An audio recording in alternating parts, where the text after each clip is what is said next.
সাহেবের মেয়ে সিনেমার কাহিনী। ওকে, বিশ্বাস করো সোনা, আমি সত্যি তোমাকে ভালোবেসেছিলাম আর তুমি তো মনে তোমাদের টাকা পয়সা গাড়ি বাড়িকে ভালোবেসেছি, কিন্তু না, আমি সত্যি তোমাকে ভালোবেসেছিলাম।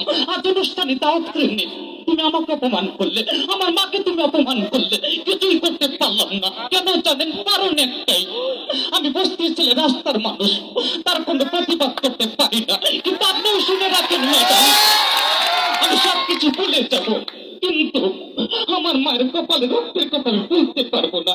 হ্যাঁ ম্যাডাম, যে মা 10 মাস 10 দিন গর্ভে লালন পালন করে এতটুকু এত বড় করেছে, আর সেই মাকে গলা ধাক্কা দিয়ে বের করে দিচ্ছে, আমি সবকিছু ভুলে যাব, কিন্তু আমার মায়ের কপালে রক্তের কথা আমি বলতে পারবো না। চলো মা, এই বস্তিটা থাকা যাবে না।